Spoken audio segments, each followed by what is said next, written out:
That's not a guilty pleasure that you love Victor's fine ass. Like, that's just out there. Oh my god, I'm gonna die today. He does have a fine ass. They'll probably show it off in the film, too. Beautiful, big movie screen. Probably. Cass, you're dying. I keep choking on water.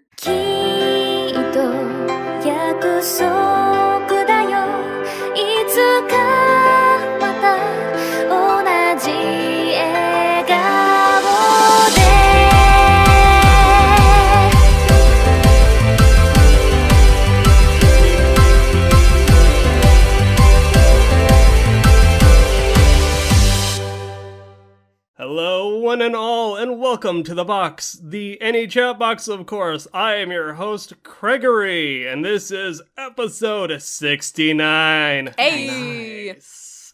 Ayo!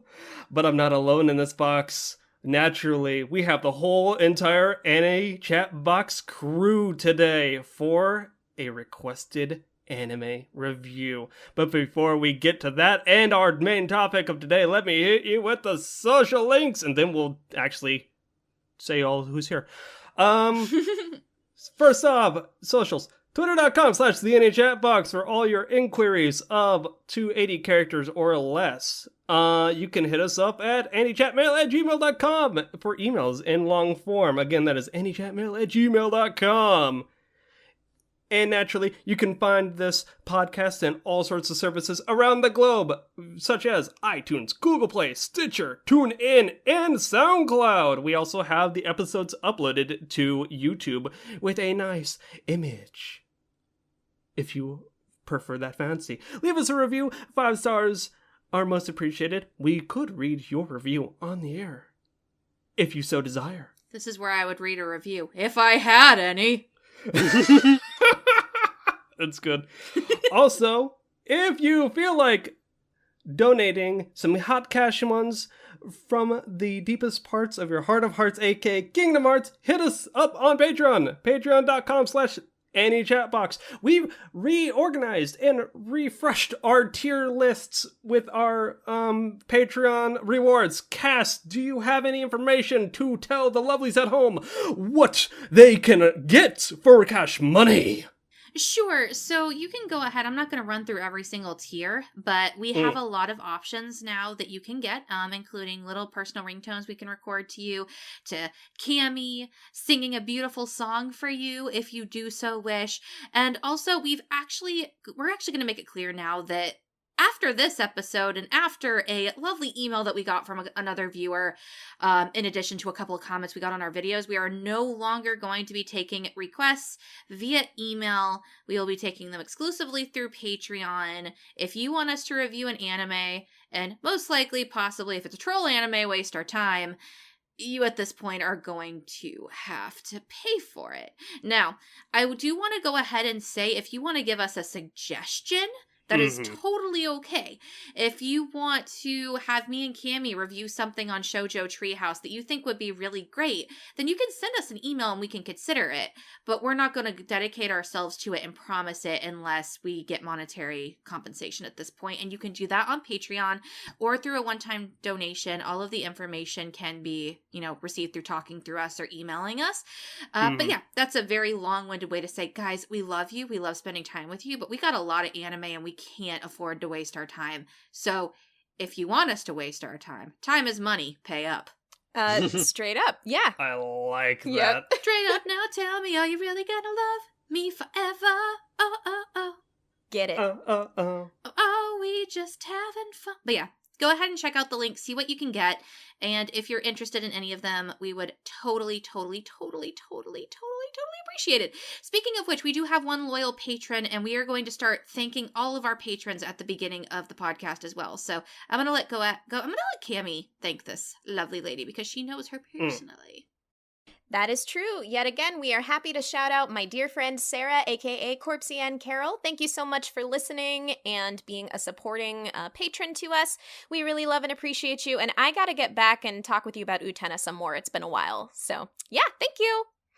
We also owe her a ringtone, or probably something else at this point. We'll figure it out. But yeah, definitely check it out, guys. And we totally appreciate everybody who helps us out. Okay, we got the social links out of the way, and if you haven't gathered by now, that over there is the producer extraordinaire, Cass. Hey!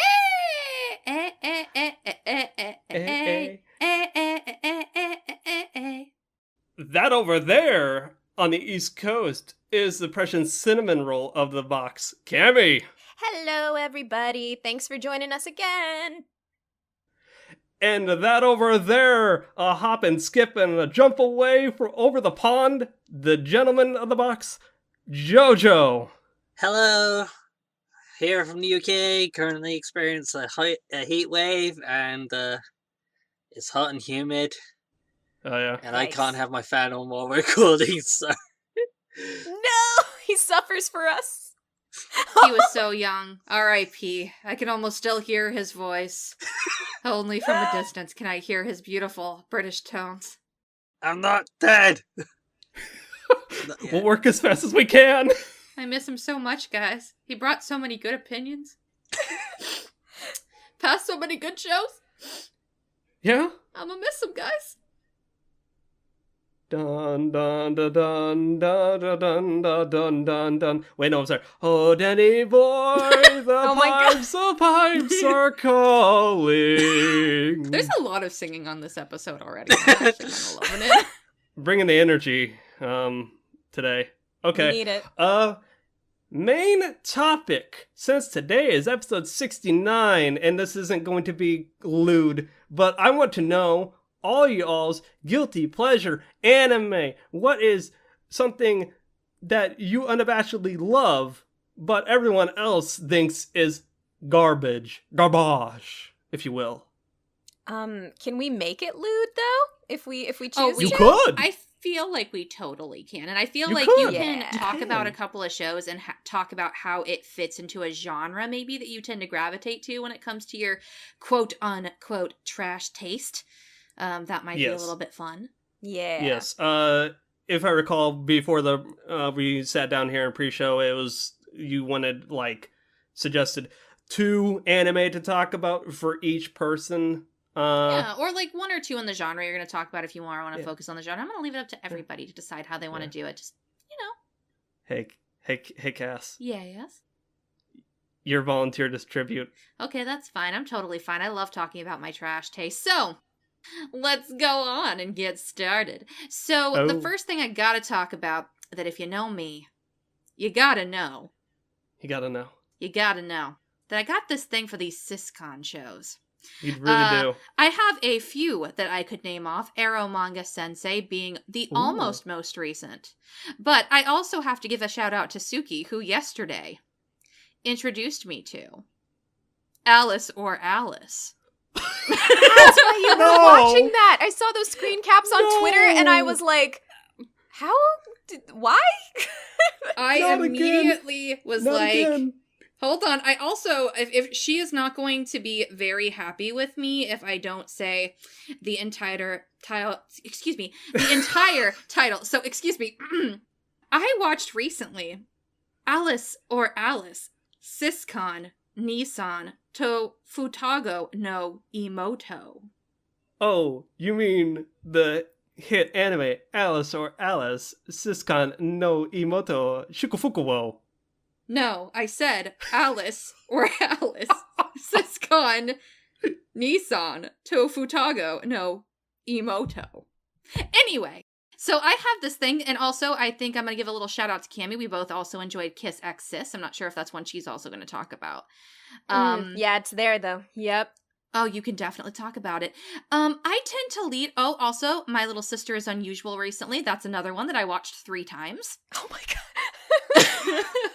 Now, what compels you to watch these shows, Cass? The thing is like, I'm not entirely sure what it is about Siscon shows in general that attract me, but the casts that are in those kind of shows are typically hilarious. In Okay. the stupidest way. It's the kind of humor that I kind of really enjoy. And that's why I don't tend to lean towards stuff that tends to fetishize actual brothers and sisters. Like Orimo I did not like. And I was not a fan of the attitudes of the characters in that show in particular. So if the characters in the shows aren't likable, I'm not going to like it just because there's a sister, if that makes sense. Also, Best Girl was not the canonical Best Girl, if I recall, right? Nope, and it pissed me off. There is nothing worse than when you go into a sitcom show and it turns out that the sister is not the best girl in your heart. Just means you're just going to hate the show, probably. Yeah. But anyway, moving on. I tend to gravitate towards those shows as my personal brand of trash. And also, guys, Alice is actually not lewd in any way, shape, or form. And I actually kind of recommend it. Each episode is only 3 minutes long, and it's not good by any, like, stretch of the imagination, but, like, it was entertaining. It's just a bunch of kids goofing off as a maid cafe. It's weird because there are instances where they be like shipped from chibi art style to a more realistic anime art style, and then the opening scene of episode 1 is the quote-unquote lewdest part of the entire 12 episode run. It's true. Like, the first couple of seconds of the first episode, you get a nice titty, like, zoom in, and you're like, oh, I know exactly what I'm getting into. And then the rest of it's just wholesome content. You see a butt? To quote a Kitsu comment on Alice's page made by Slap Shoes, I came here expecting siscon trash. What I got was just some guy who's actually a pretty nice big brother. This is not the filth I signed up for. We didn't ask for this. But yeah, I tend to like things that are more on the edgy side too. I'll give it that, and I can also throw Arrow Manga Sensei in there for that. The other, very quickly before I pass it on to somebody else, because I think we're just going to round robin it, and everybody talks about their stuff, and we move on. Okay. The other thing that I tend to be drawn to, and I'm going to use my examples for next season. I am so excited about Sugar Happy Raifu, and I have read all of the manga. And while I don't know anything about Angels of Death, I'm super stoked for that too. I tend to like stuff with psychological horror aspects that are very bloody for some reason and almost always have a yandere.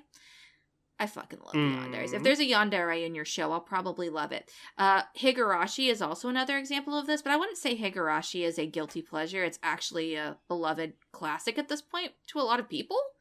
And does a lot of really cool things. And I do actually believe that Higurashi is a good show, which is why I probably shouldn't mention it here, but I'm gonna do it anyway. I like my murder yanderes. That's it. That's all I got. Moving on. Who's next? I think I will go next. So, if you know me, in the 69 nice episodes that I've been giving you my unabashed opinion, you know that I like to watch my brand of trash anime is the over exaggerated, hyper zany titty anime of each season. Sorry.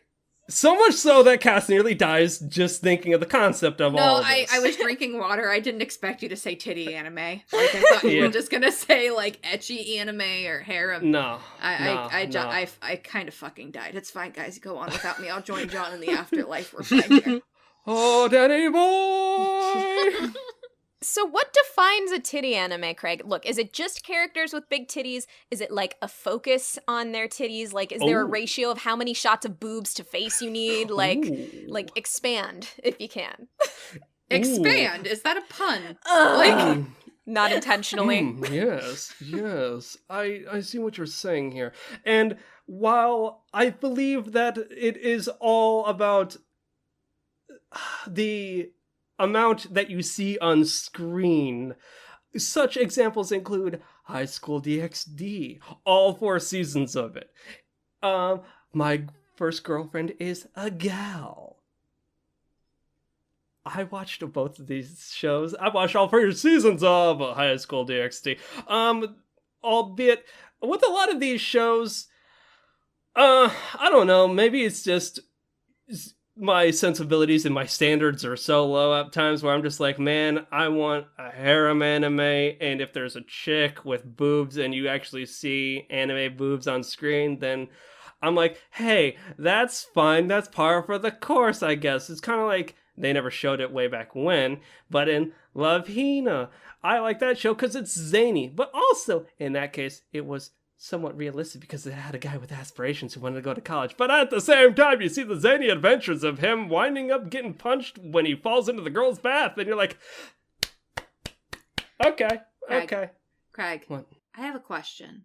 What's I have up? a question. So you're definitely for the ecchi harems is what I'm getting from this. Yes. Now, also, I got to go back to Cammy's original question about the description of the titties. Like, The titties. I can understand that you seem to really, really appreciate a nice rack. But here's my question Yes. to you. Can you Yes. also appreciate a nice DFC? Oh. Well, Cass, one cannot be picky with the, as you would, what would you say? Craig, it's a You yes or said- no question. Don't fucking Yes. skate around it. I'm not skating around anything. See, I appreciate all what you called racks. I rest my case. So wait, is that the only guilty pleasure genre that you have? Are there no others? Well, while I think of that one, Cammy, what is your guilty pleasure? No, Craig. I've got one for you. Ooh. Okay. I know one. I don't know I'm- if we can say it's anime, but Ooh. like, but there's a lot of stuff that takes from this, but you do really like, I won't say they're bad shows, but like you do have a guilty pleasure for things that follow like the Kamen Rider or Super Sentai, like stupid out there craziness stuff too. Oh, yeah, you mean the overhype moments, essentially? Like anything with like an explosion? over the top, like explode. Like we had a long conversation one time, and it used to be not a long conversation, a long running joke about Craig when we would watch an anime that was like super sentimental or serious, and Craig would be like, "I don't like it," and we'd be like, "But why?" And he's like, "I don't know." And Zach in the background would be like, "There wasn't enough punching." Oh. There's not enough punching. So I'd say that's another little guilty pleasure you have probably is that you really like sometimes just stupid action shows. I'm very biased and I'm shonen trash. So I fully admit that. And yeah. Recently I've been trying to extend my horizons and try to actually, experiment with all these other genres, but I will always gladly gravitate back towards the generic trash of shonen. Not Black Clover though. I'm sorry, I can't soup that up. You have standards in your trash genre. Yeah, it's true. Except for titty anime. There is no standards. There is none. There is none.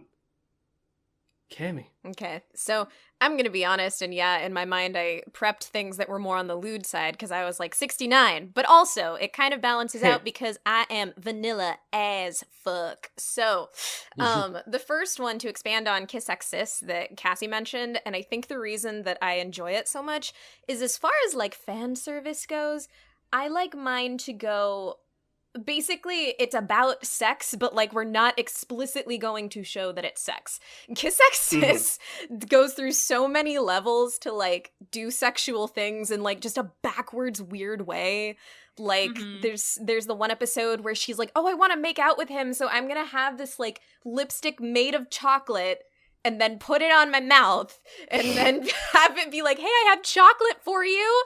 Eat it." And it's just like, what the hell are you doing? There's like, oftentimes the main character has to get drunk for like things to happen. And it's just, Dude. Can I just Dude. jump in 1 second and Yeah. say the one time he got drunk at the karaoke bar on Christmas, I Yep. was like, oh god, I think I actually got hot and bothered watching Kiss X Sis. Oh no. that's what I'm saying. They do that. It's not the incest for me. It's really not. It's just the presentation of like, we're gonna go super kinky incidentally because we can't actually show sex. And I'm like, oh, I'm here for that. Except for a couple elements that happen later, but we'll skimp on those. If you watch the show, you probably know what I'm not down for. And then another show actually that does a similar thing that is a huge like guilty pleasure of mine. Cassie, I think you've seen this show. Do you know Koei de Oshigoto. I think that's Oh, honey girl, honey. I love Koei de Oshigoto. I fanned a scene from it a long time Oh, ago. I remember Koei de Oshikoto. Oh, it was fantastic. It is the most amazing lewd show ever about voice acting, and probably the only one that I can think of. Magical rainbow penises. Like invisible rainbow penises. Finger sucking. Yes. Drool in every shot. It's great. Again, everything but. I was gonna say, are you a fan of Jewel? Cause that show's No, got in because spades. I cannot get myself to watch Mysterious Girlfriend X. Like, I cannot. Okay, listen. You can appreciate a nice, small drool drip without going straight into Mysterious Girlfriend. Listen, I Exactly! get Mysterious Girlfriend X. That was a bit too much for me. I did my best. I made an A and B with it a long time ago. Did you use any of said drool scenes, though? I did. I'll show it to you later. I think it's still on YouTube somewhere. I think you made that for Suki, actually. I did make it for Suki. I think we were talking about it a long time ago. I really liked the thought process of it, and then it just kept going, and I'm like, this is actually kind of gross when you actually think about it. Yeah, that's the thing. You shouldn't be thinking about it. There are a lot of, like, AMVs I'll watch, and, like, as soon as they get to, like, the first scene of it, I just internally cringe. Like, I cannot do that, at all. But no, silly, weird, like, ecchi shows like Kisexis and Koei de Oshigoto, which I'm not even going to explain. Like, just look it up. There's only like 2 OVAs. Just watch one. You'll understand it very quickly. It's beautiful. It's a roller coaster. It's so great. I wish there was more of it. Yeah, but on to probably second brand of trash. And I've refined my taste on this as I've grown up, but you know, you're yaoi. You're really standard, like, tropey yaoi. I was a huge fan of Junjo Romantica, like, back in the day. Back in, like, late high school, early college. And, I mean, I don't appreciate the yaoi hands, but, like, you get used to it because you know that there's something else that you're here for. So you just kind of, you put up with the yaoi hands. And they actually, in the manga, got a little better over time. And, you know, now it's like, yeah, if I went back to watch Junjo Romantica, I'd be like, this is really a problem because it's got your, you know, dubious consent and, like, all the yaoi tropes you could ever imagine. But back in the day when it was all I had, you know, I liked it. You were desperate. You were like, now we have options. But back then, it was dark times.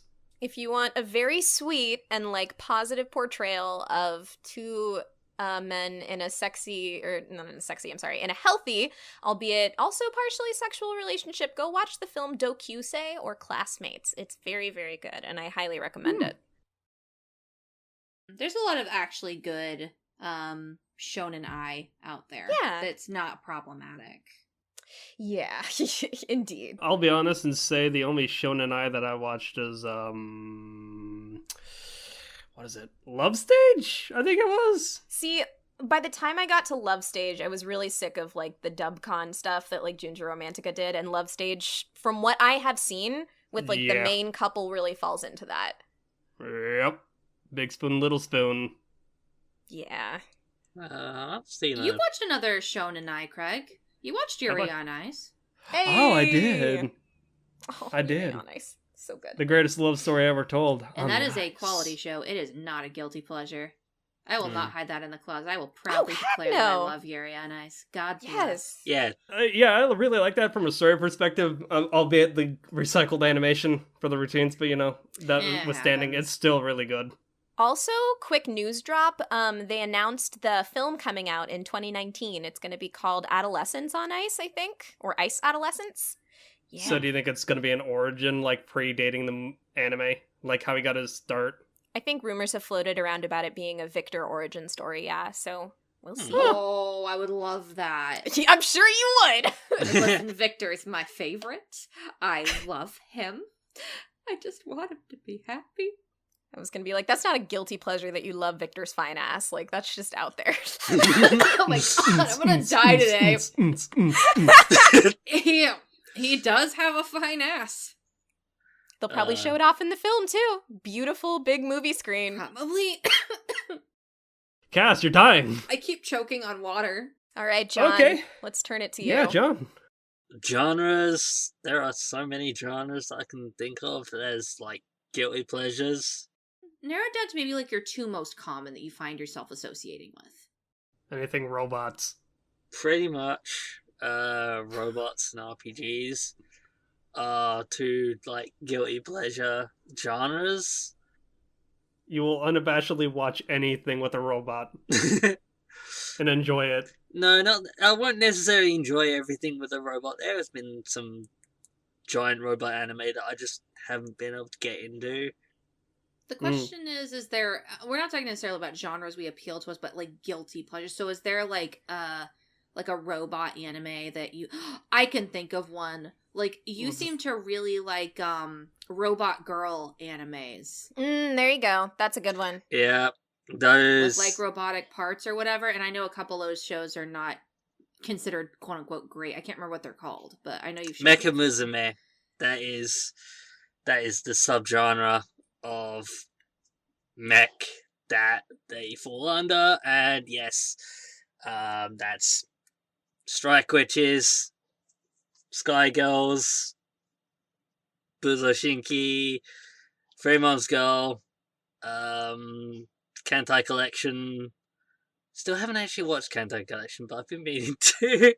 Aren't they ships in that one? Yeah. Aren't they not robots? Aren't they ships? But it still kind of falls under Mecha Musume. And Is there anything else? Infinite Stratos also fits on that, and yeah. Pete likes that show too, because harem. So yeah, that is definitely a guilty pleasure of mine, that genre. The other series I can think of that are guilty pleasures, though, I can't really say that they've all got a connecting genre that I can think of. How about maybe just name a couple? Yeah, just name an element or something like you gravitate towards. Or just name the anime, and we can try and put them in a category. So Fate Prisma Ilia. Lolicon. Yeah, but it's not because of the Lolicon elements. So Fate, John. It's Fate. That's your It's other Fate. guilty pleasure. There you go. Fate can be your guilty Anything pleasure. Fate. That is true. Like, you are a true Fate apologist. I never thought I would That's- actually yeah. meet one in my time. I thought that they were a rare creature that I would actually not... I knew existed, but never thought that I would find one so close to home. But truly, they do exist. A Fate apologist is in our midst. Yeah, John, no matter, like, you can objectively, like, look at a Fate show and be like, this is bad, but I still really like it, and I enjoy it, and because it's Fate. Like, there you go. Yep, that is it. You did that with Apocrypha. We have this recorded. You can't deny it now. Speaking of last encores on Netflix.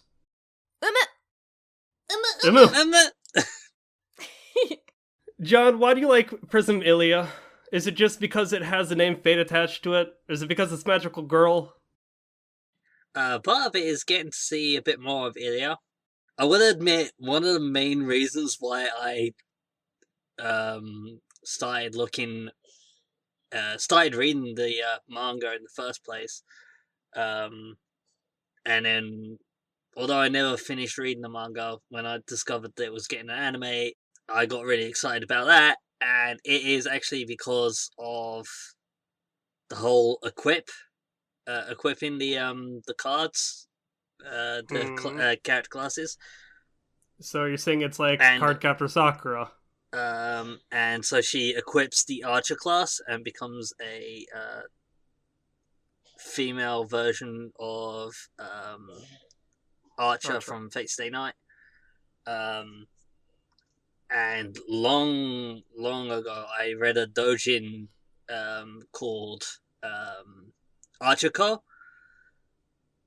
which had a female version of Archer from Fate Stay Night as the protagonist. Interesting. And I really, it was called Soul Dancer actually, but it was the main character was Archer-ko. That was it. And I really liked that, and then I discovered, Prisma has a Archer-ko like character in it, and oh no, he's actually Ilia becoming an archer. And then I was like, oh, okay, it still looks cool, so I'm gonna watch it. And I really enjoyed the first 2 seasons of it. I've been meaning to get back and actually carry on watching it. So no part of you liked the lolly making out scenes on the ground that are in almost every single episode? You're trying to tell me you just somehow glossed over those? Hey. I have to admit, some of those scenes. I was about to say, this is a Guilty Pleasures episode. Do we really need this as often?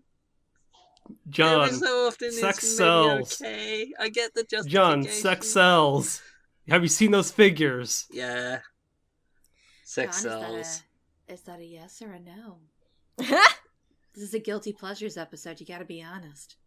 I'm waiting for the blowback on this episode where we're gonna get roasted so hard by the anonymous viewer. There is no anime fan out there that does not have a problematic obsession with something. Yeah. Like, you cannot show me anyone who does not.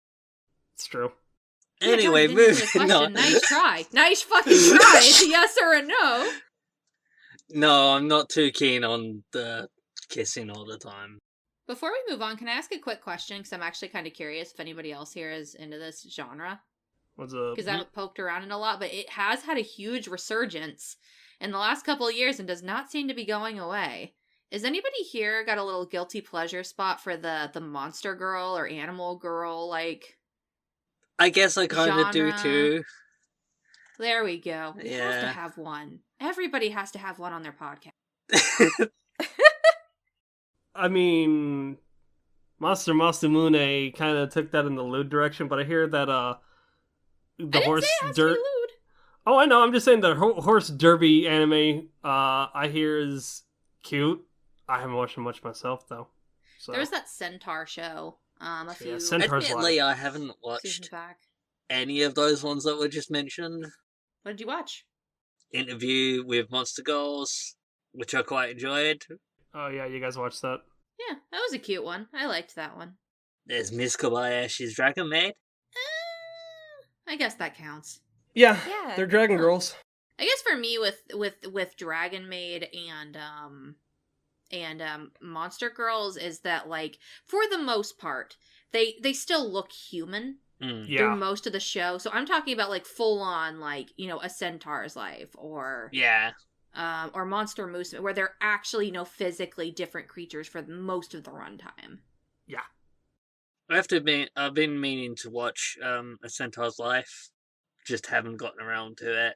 There is a picture folder on my computer, which is Monster Girls, and it is just full of, like,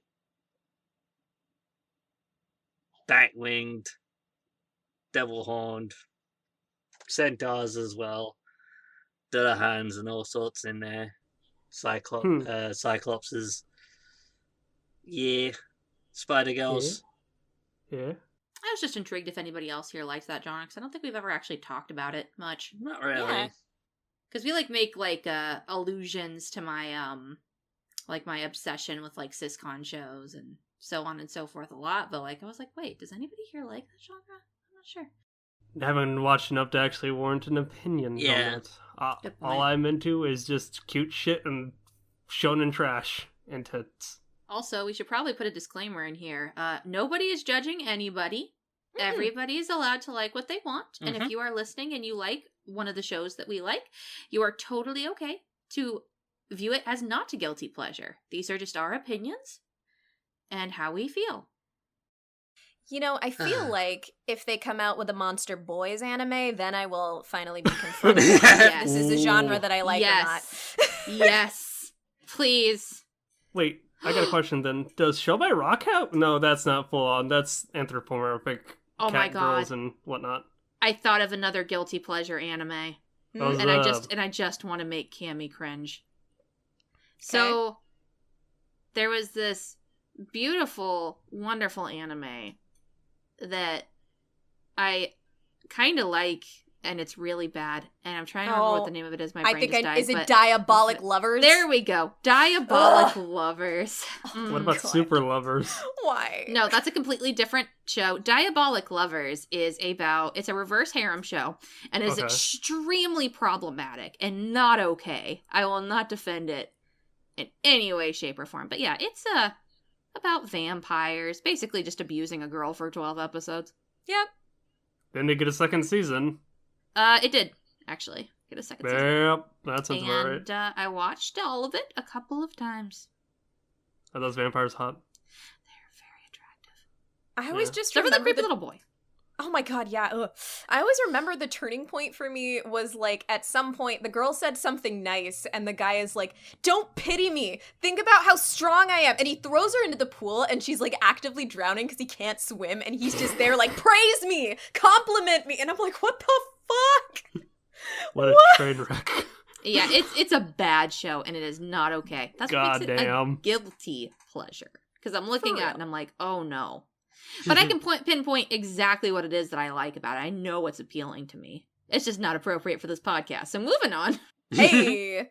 There is one more guilty pleasure anime of mine that I was not going to subject anyone here to, but what is that? a certain anon mentioned it and told us to review it, and that is Yami to Boushi to Hon no Tabibito. You mean the anime? Yami to Boushi to Hon no Tabibito? Doesn't work as well as Alice does. God damn it, Cass. Let me have this shit. Also, I was talking about Alice, Siscon Nissan Futago no Imoto. Just so you know, one more time, if you would like to check it out, the name of the anime is Alice, Siscon Nissan Futago no Imoto. But that's not the show we're talking about today. No. Nice try though, Craig. No, today we're talking about Yami to Boushi to Hon no Tabibito, or Yamibo for short. Also known as Traveler Yami in English. The translation that I came across that I liked was, because I haven't seen an official translation of it for the title, but the one I came across is Yami, Hat, and the Travelers of Books. Yeah, that also works. Okay, so let's get into the nitty-gritty for this show.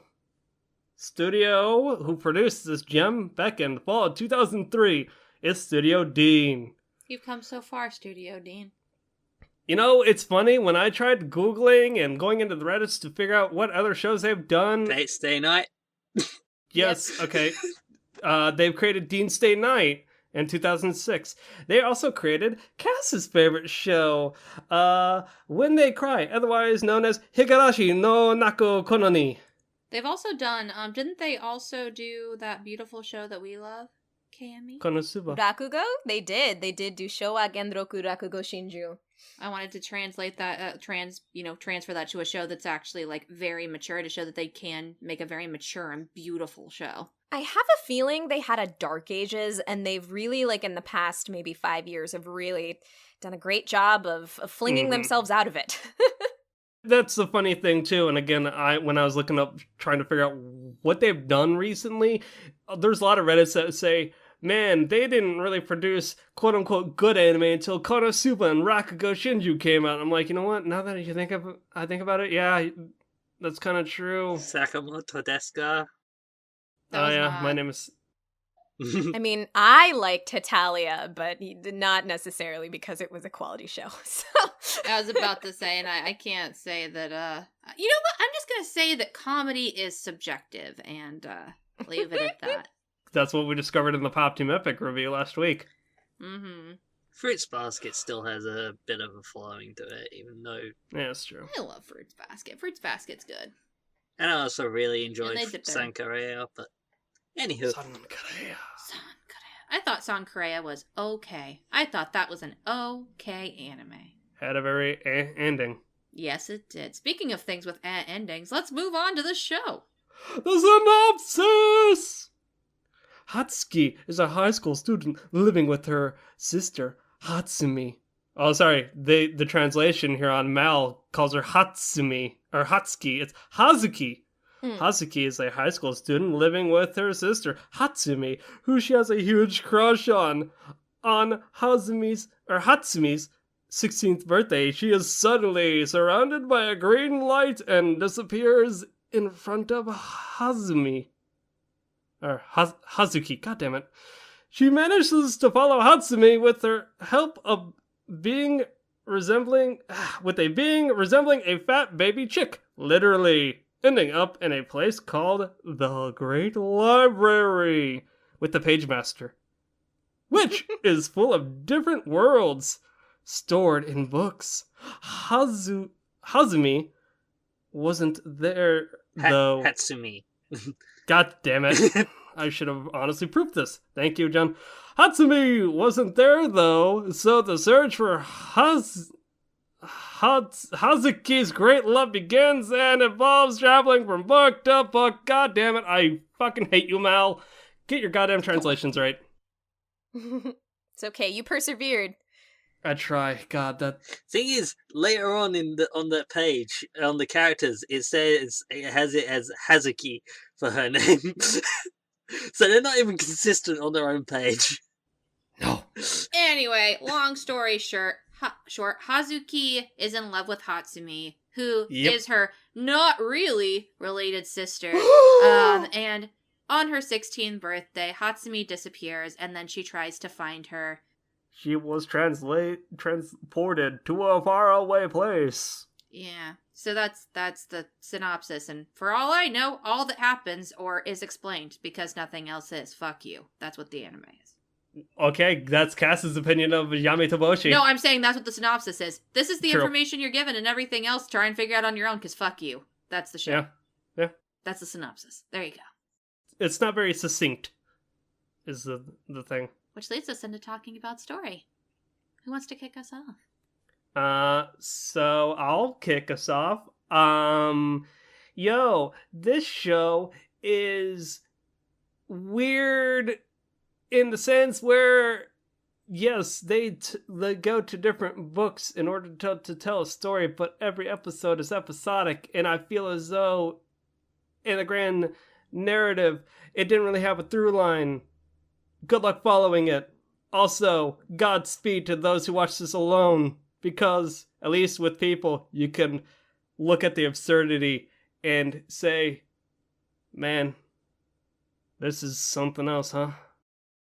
Yeah, I should have joined y'all on that watch party. I think that honestly, half of the reason why the latter half of the show was more enjoyable to me, because one, by then I was dead inside.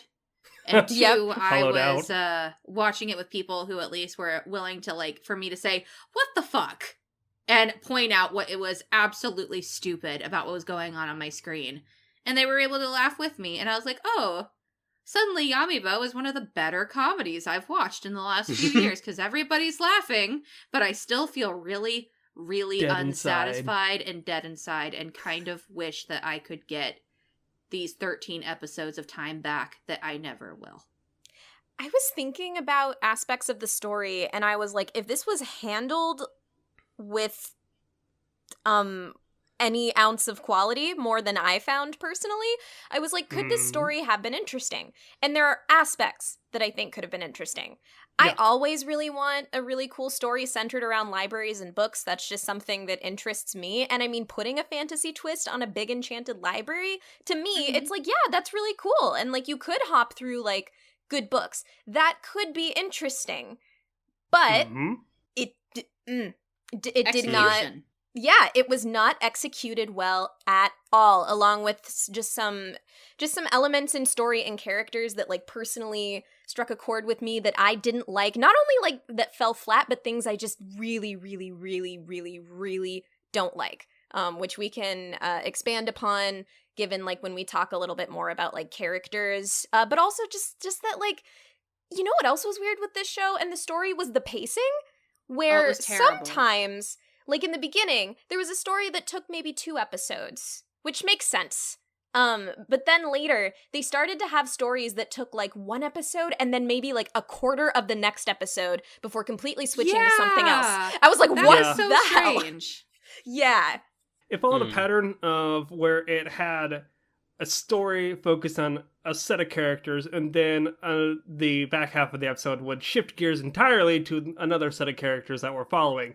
And eventually, you kind of are like, I see what you're doing pacing wise, but at the same time, some of these characters I don't feel like sitting with. I kind of personally was like, why don't we have an entire arc or chunk of time dedicated to these characters and give us more of Hazuki and Lilith and Ken, please? Here's my also problem with the story that I want to talk about because it needs to be said.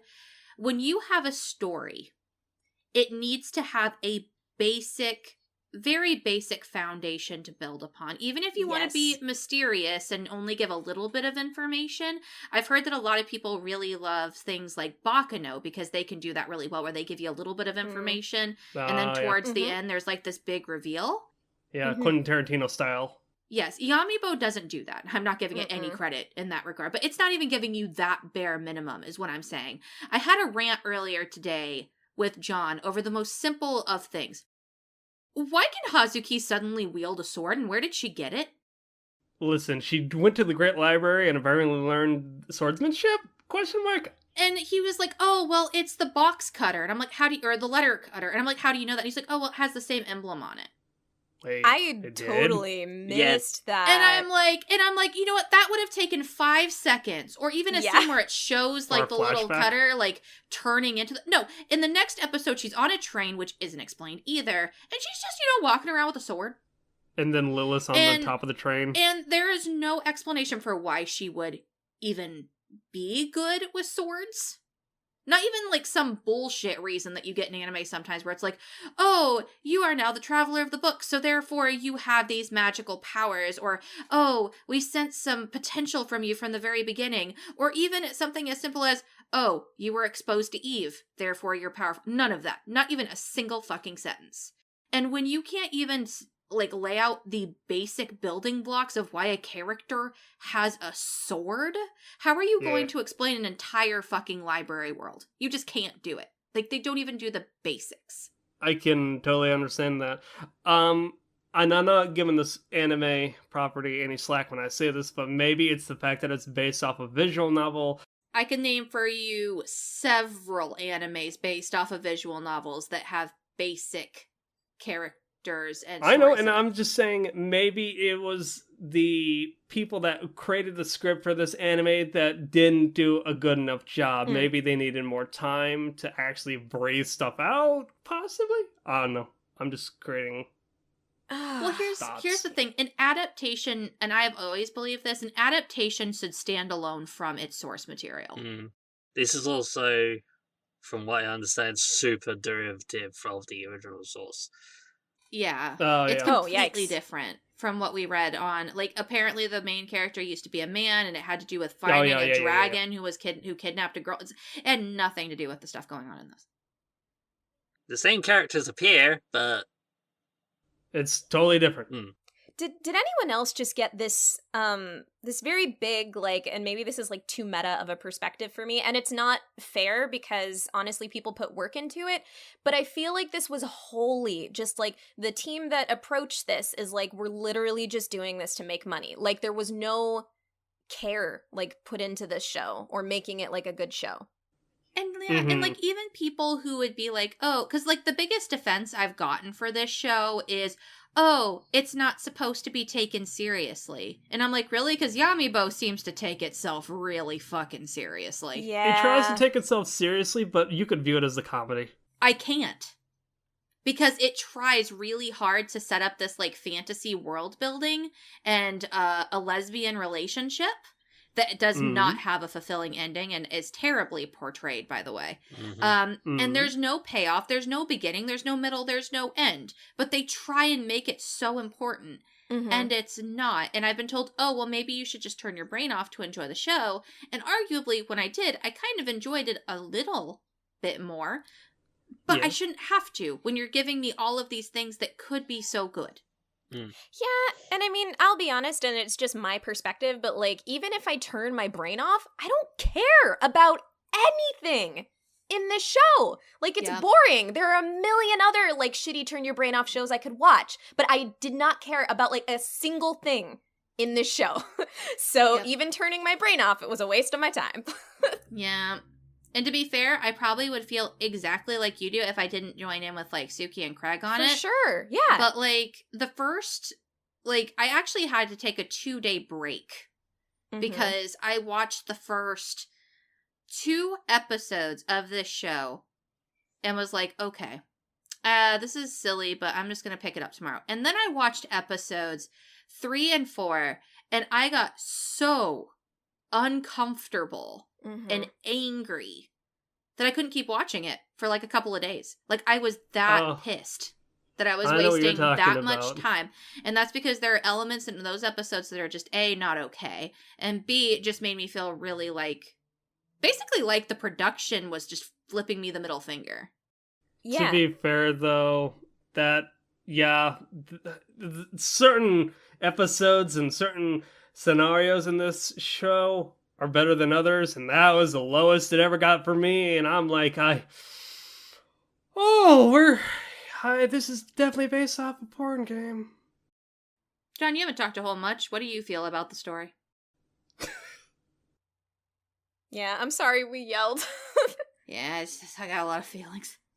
I guess one of the things I like doing a lot is trying to piece things together and fill in the gaps that it's not telling me, which is how I was able to spot, the paper cutter has the same crescent moon on the end of the at the bottom of the handle as the sword.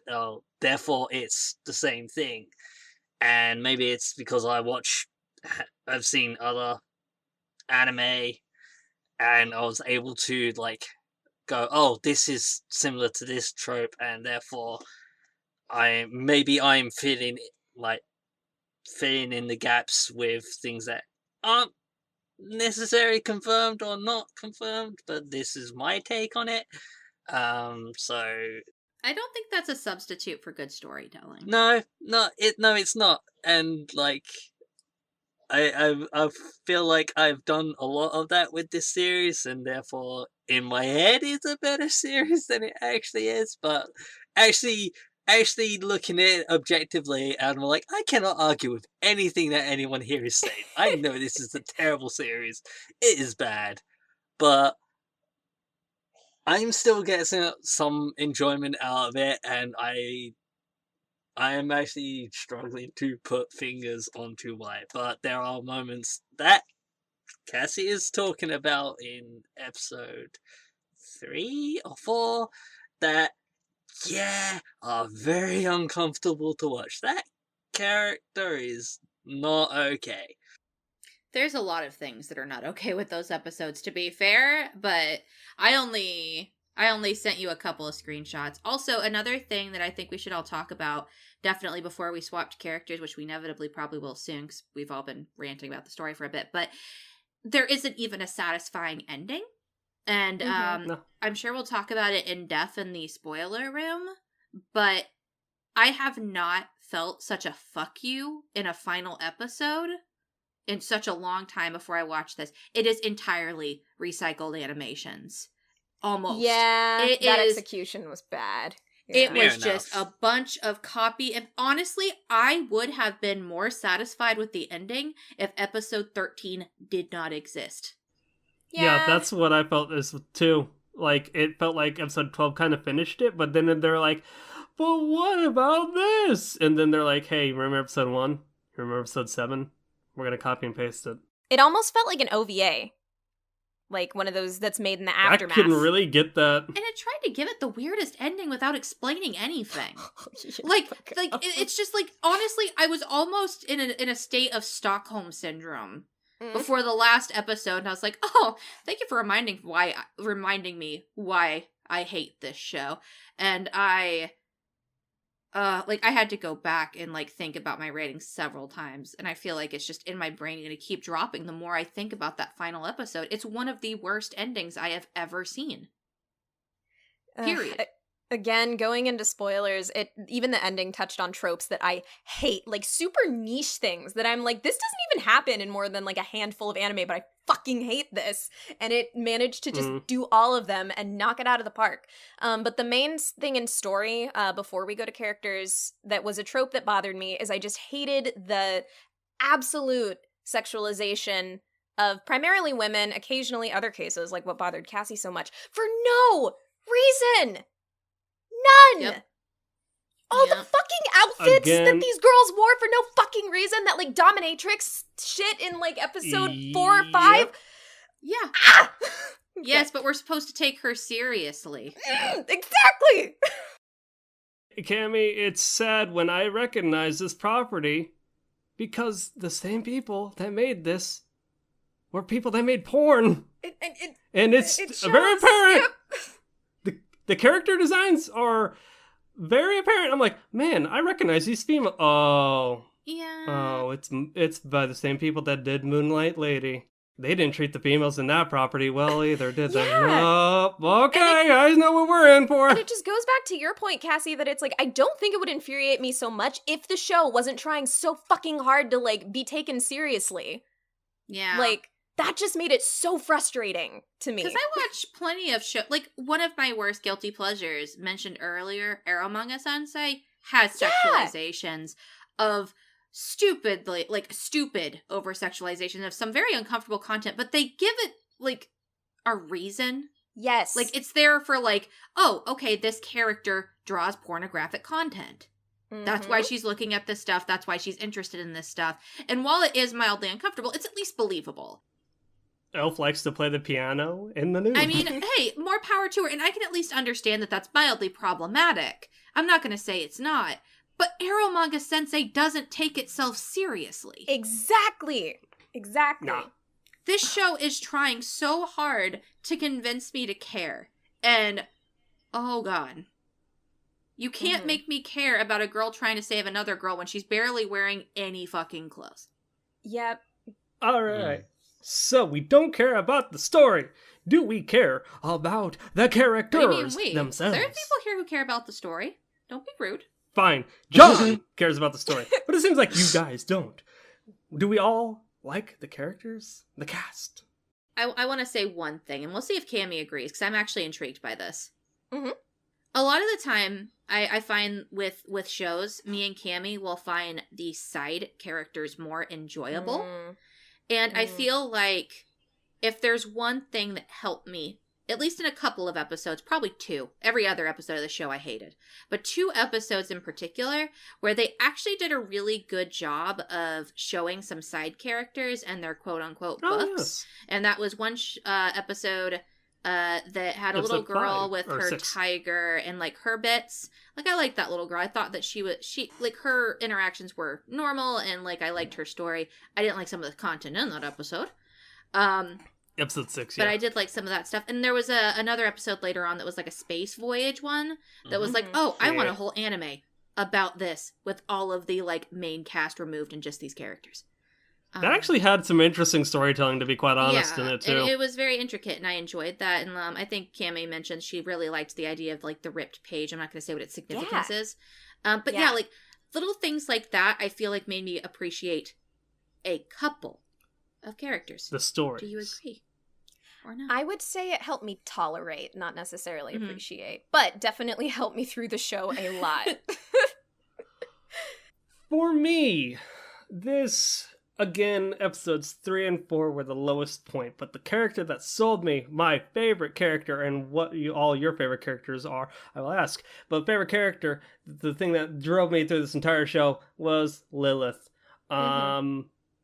She's cute. She knows what the fuck she's doing, but she's also ditzy, and she says boo boo a lot, which is also cute. She has a giant hat. That's the thing. But I will also agree with you guys that there were, in the stories that we were given, really the little girl with her tiger and the space voyage in outer space was the best part. I guess if you want to go above and beyond, there is a fox lady with a nice sensor. she was something. That censor, I was like, is this for real? It's for real. I'm like, Craig, did you catch that was Tamamo no Mai? Yes, I did. And when I was like, oh my god, it's the Fate Fox girl. Yay! And she drinks a lot. And I'm like, I want to party with that There girl. was a scene where she was drinking her sake and she was just so done with everyone's shit. And I was like, this is big mood right now. Yes! Like, This is eternal mood. like, but I agree with Craig that I really enjoyed Lilith. I will say that her charm for me started to wear off. Yeah. Yeah, I can get that. I thought that she was something that really helped me in the beginning, but as it went on, she had her moments, but especially with how her character was handled at the very end, I was not the biggest fan, but she made it, as Kiyomi put it, easier to swallow. Mm-hmm. Well, let's face it, in comparison to Hatsumi, Ken, and Hazuki, you don't really got many options. Actually, I think that John really likes Hazuki. Mm-hmm. You should let him talk about why, because honestly, I think one of my main problems with this show actually was the main protagonist. Interesting. I kind of hated the protagonist. I hated her motivations. I hated Listen, how she's very stoic. I hated how she was presented, which was not necessarily her fault, but I hated how indifferent she would be through most things, but then kind of sentimental others. I hated how she was the basically cardboard cutout of this tall, brooding girl with no personality that I'm supposed to root for, but why? Mm-hmm. Like, her face expressed that a lot. I care nothing about her. So, John, why do you like talk her? to us. Excellent! Just You can't see it right now, but I'm business guns pointing towards the mic. You up, boy? You up? And it's not something that, like, you don't have to be fully justified. Like, just why it's okay. Like, you like her. Why do you like her? Yeah, everybody has a like. I'm just saying, like, I feel this way. I want a different opinion. Listen, John, I can get you because that one episode where they dumped the budget into, you don't know how she's super badass with the sword, but damn, she was cool with it. Like the fact that she is a badass with a sword is one of the things I do like about her. Wish they would gone into any explanation about why or how. One of the frustrating things about this series is that I keep on thinking about things that they could have done different to make it better, and I really wish that I could like go fix it. Fix it, fix it, fix it, fix it. But talk about the things you like. Don't think about what's bad. Think about what it is you like and tell us what it is. Because that's the thing. You can't go and fix something that is a problem, but you can find good in it. And I think that's what Cammie's trying to point out is like, me and her can scream out as loud as we want over here about how much we dislike, the characters and story. But if you find something good, it honestly, it could even maybe help us out. So, yeah, I mean, she does fit into a character archetype that I just find myself really drawn to time and time again. She is obviously not the best executed version of that archetype. What's the archetype? The stoic protag. Not even necessarily protag, because Mai from Canon fits into it as well. I don't know how to exactly describe it, just tends to be a tall girl with long dark hair swinging a sword around while still in a skirt, and just is a John badass. likes long-haired girls with the black or the dark hair, long hair, skirt. I just say tends to be long black hair because technically Fate from Fate Testarossa kind of in my mind fits into it. And also Saber from Fate Stay Night, which is why I think what you're saying is you just like girls with big swords. to an extent. But then there have been other girls with big swords. I'm like, just why? No, I like this other character better. Could be up to aesthetics potentially as well. Just There's definitely visual a perspective. lot of visual aesthetics that like Hazuki just nails on the head. Like, I just love her character design. Yeah. I wish I knew what was going on with the bandage around her leg, but Oh my god, I still yeah! like it. Like, I like it, but it bugs me because it's like, why is it there? Like, she's undressed in another, well, Aesthetics. say undressed. She's mostly like half naked anyway, and she's still got a bandage on her leg. It's like, why is it there? She's got a bandage on her leg when she's wearing a school swimsuit too. There, yeah, there, and it's like, it's not even done tightly. It's just loose around her leg, but it's always there, and just like, I like it, but why? And there's so much things that I'm like, I like this about it. The more I think about it, the more I'm like, why? But I still like it, and It's just the greatest mystery unto why you unabashedly like this thing, but it's like it's a paradox. Again, I know it is a terrible series. I know that it is not good at all, and there's so many problems with it. It's such a problematic series overall, but I just enjoy it, and just trying to put my finger on, it's like, there's this bit I like, and there's this tiny thing that I like, and just this tiny thing. If I think about it too much, I see reasons why I get frustrated with it, but I still like it. And I have watched this series multiple times over the years, although I hadn't watched it in ages. I was able to marathon the entire series in 2 days because I still just enjoy it. Here's my question, because I wanted to ask, is there anything you like about Hazuki outside of her archetype, her cardboard cutout that you look at and go, oh, that's aesthetically pleasing? Is there anything about her character that you like her enjoy? personality and character, like her personality, her motivations, like anything?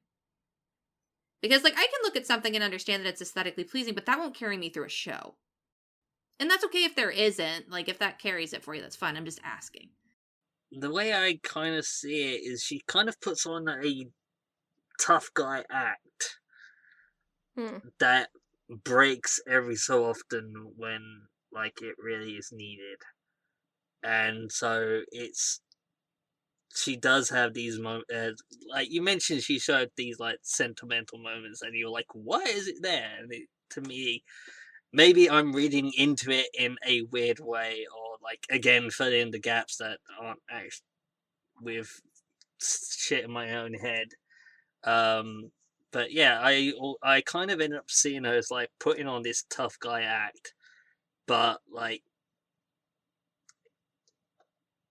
she dove into the water to rescue one character. Here's my issue with it, and I just want to, like, very quickly clarify what I meant by that. Her moments of sympathy, some of them I understand, like when she dove in to save somebody, or when she helped a child. Like, that's something that I find totally believable. 150%. My issue is with, okay, her interactions with Lilith from the very beginning are very antagonistic almost. Yeah, she's very standoffish. Because she throws herself on her and makes her feel what she seems to feel uncomfortable when other women shove themselves on her. Yeah. And then you go to another episode where you've got this girl who has to have the brains of a rock because she keeps saying her name over and over again, but throws herself onto Hazuki, and she's totally okay with it. And she even goes out of her way to try and save that person by the end. And this is very early on. It's inconsistent. Yeah.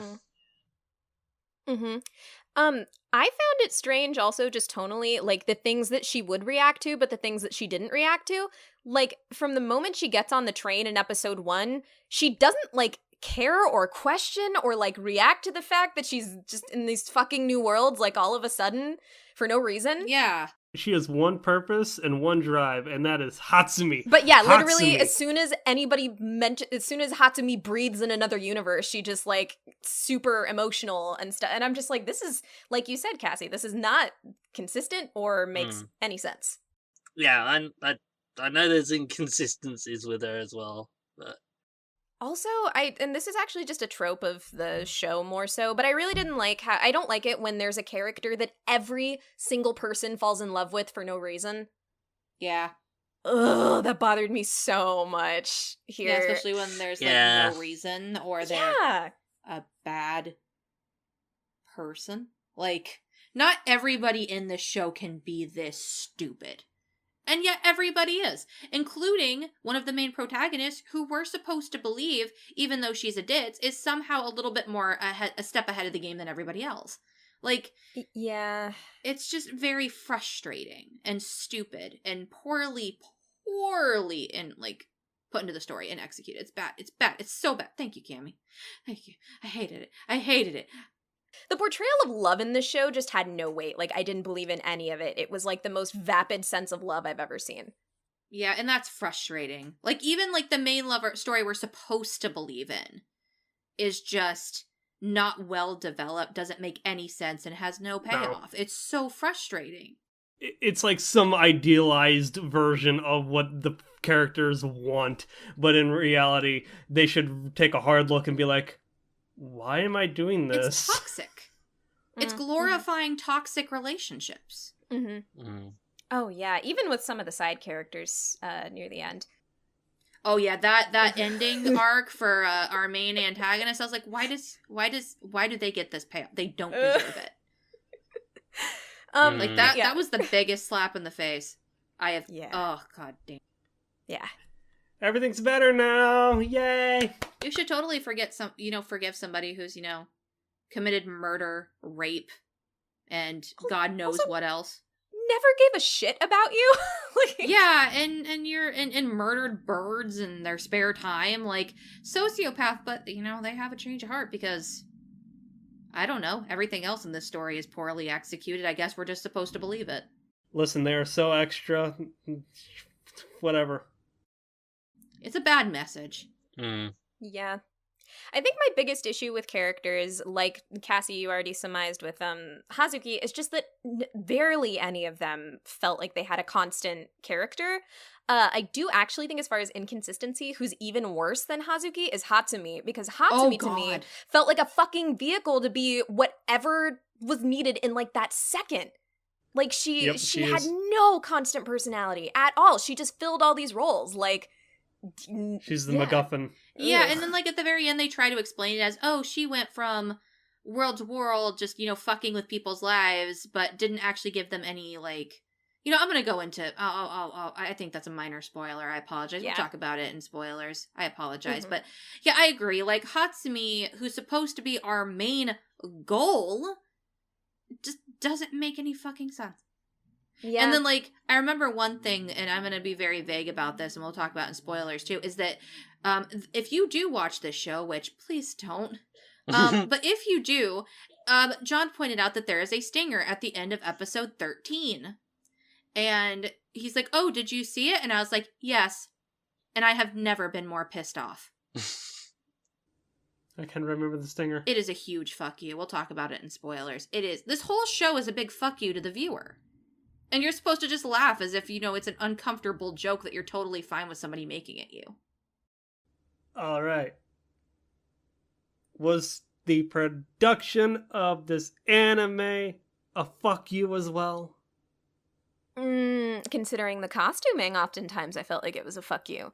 Hacha! But to bounce off of like the costuming and the sexualization, and Cassie mentioned this to me as well, just talking about kind of how the style was nostalgic. I also actually really did enjoy how varied some of the character designs were. And it went full anime with like giant hair and like different colors and stuff like that. But it was fun. It was neat to see, especially in like the different contrasts of the worlds that we were in. I did kind of appreciate that. I totally agree. Each world had a sense of identity. Some character, like it was definitely like, it shows it's old. It's definitely a 2003 show. So it's like character designs. Females look fair and dainty, and the guys look generic as fuck and beefy. But I mean, each world had its own sense of identity, and again, like, I mean, I wouldn't even agree with that necessarily. I don't think that the males and the females had specific designs. I think that that's one of the things that was great was that when you went into the world, except for one episode where you see a bunch of tribal people who look identical, most of the people you interacted with that world had a unique character design, including the main characters. Hazuki did not look like anybody else in the cast. So I would not necessarily even agree, but I agree with everything else you said.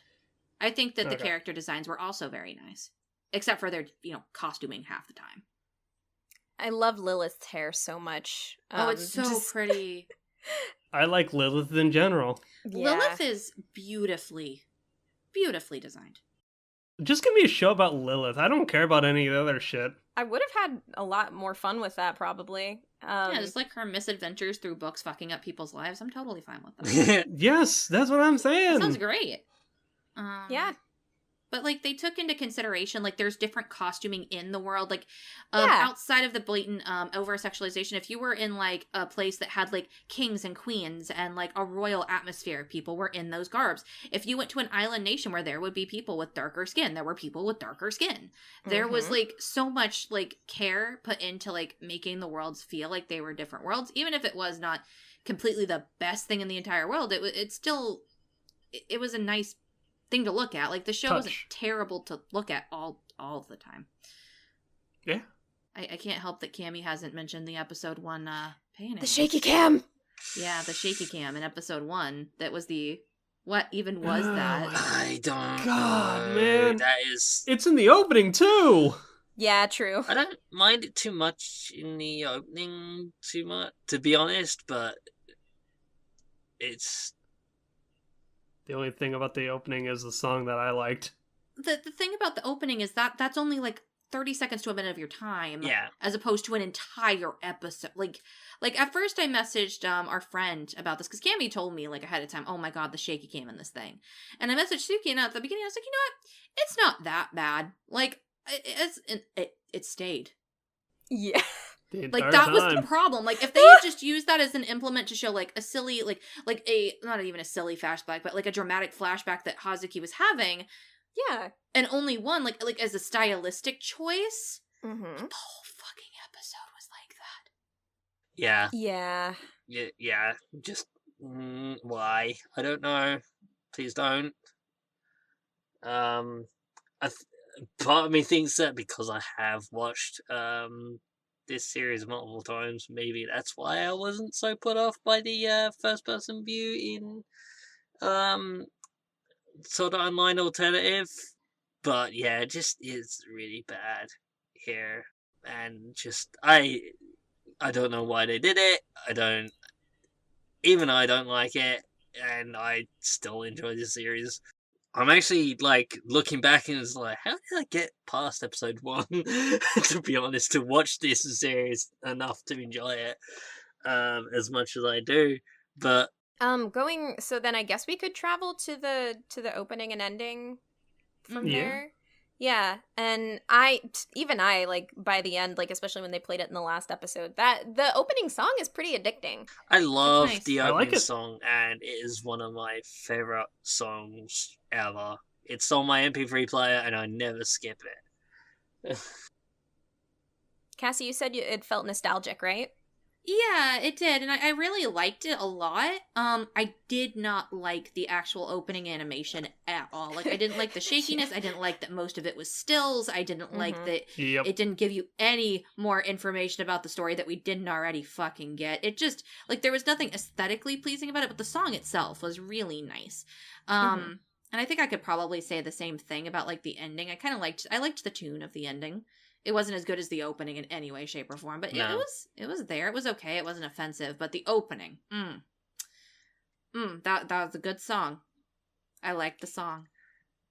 Yeah. I liked the violin strings in the ending. I always really liked that when they'd play the PV, and I just got to hear these pretty violins. But yeah, that's about it. Before we go on, one more thing regarding production. I don't think that anything else other than those stood out to me in regards to music. It was just all basically very serviceable. But I laugh sometimes when there would be a really supposedly dramatic scene, and you would just have this music. Oh god, that made me laugh actually. I just don't even remember music in the score at all besides the opening. Yeah, I do like that they did like them listening to an MP3 player later, and they were listening to the opening. That was a nice little touch. I like when anime does that. Same. Yeah. And I did actually really like how some scenes were choreographed. Sometimes, like there is a scene where Hatsumi in a flashback like jumps into a pool. And, like, her eyes are, like, very vivid in the water. Mm-hmm. And I liked that. Like, there were moments where you can say, oh, like, somebody worked really hard on the animation that day. Day, indeed. Because it wasn't consistent. Like, this is not necessarily the prettiest anime I have ever seen by... Like, even if you do take in consideration when it was made, and we do need to do that. Yeah. Like... Even if you take into consideration when it was made, there were a lot of corners cut that I also feel like we need to talk about. There was recycled animation constantly, especially in the ending, and I don't think that's okay. Even when this was made, which was in the early 2000s, I do think that there were ways that early 2000s anime had done this better. Mm-hmm. Yeah. I don't know if anybody else wants to expand on that, but that's how I felt. I don't know early 2000s animation offhandedly. Like, it's funny when I think about like openings. Gundam Seed and Destiny apparently reused stock footage over and over again to cut corners and save budget. That's an early 2000s show, if I recall correctly. But its own footage is okay. But, like, don't make it blatantly obvious, is what I'm saying. Oh, for sure. Like, for sure. Like, if you can see, like, oh, this entire ending of this entire show is basically recycled entire clips of scenes. Like, that's not okay. From previous episodes? No. That's not only done in the last episode, it's just done minimally more, like, in other places, but God. Another thing that I've noticed about recycled animation, like, where I find that it works versus it doesn't work, a lot of times you can use plenty of recycled animation in form of a montage to get, like, a feeling effectively, like usually set to music or something, but like just playing the straight scenes, like literally stripped down, dialogue, all of it completely, then yeah, they serve no purpose. I actually really like montages sometimes, especially if they're like emotionally driven, but this show didn't seem to want to even like take advantage of that. They're just like, nah, we could just like literally slap this like 5-minute long clip here and just do it. Yeah, and you can't even tell it's a flashback sometimes because they don't do anything to show that. I mean, I know we had a problem with that when we were watching a more recent anime just because. Oh my god, like, where we couldn't tell where a flashback, and like arguably just because has less of an excuse because it's a more of a newer anime, but I don't know, put a tent on it. Exactly. Put like something on this footage, like a little white background. I don't care. Anime has a lot of different ways to show that something's a flashback. A little fade in at the beginning and end. But nothing. It didn't take even that much effort. Yeah. No. Alrighty, with that being said, are we ready to roll on into ratings? Okay. I would say that since this was a viewer pick, there's no real particular order we have to go in, because... I will start us off, because I feel as though you all have stronger opinions, and I'm going to say John should go last so he can collect his thoughts. Okay. First and foremost, this show is a sloppy mess. If I could compare it to you trying to cook, I'm going to allude to what this rating is. It's a burn it, but not so much that it's so charbroiled that you're going to have to pitch it regardless. It's burnt. It's burnt pretty bad, but at the same time, you kind of you look at it and you're like, well, I could do better than this shit. I made this meal. I wasted ingredients. You want to order takeout now, I guess? Okay, we'll try our hand at this again. Maybe. So with that in mind, is this show a waste of your time? Yes. Is it a waste of a time with other people? Yeah, just a little bit, because, I mean, the story is executed very sloppily. The characters... only really 2 or 3 of them are half decent. The rest of them are all kind of shitlords and they don't give enough exposition onto them. So, at the end of the day, it's just kind of a mess. And again, it's based off a visual novel, so there are plenty of other visual novel anime that are better.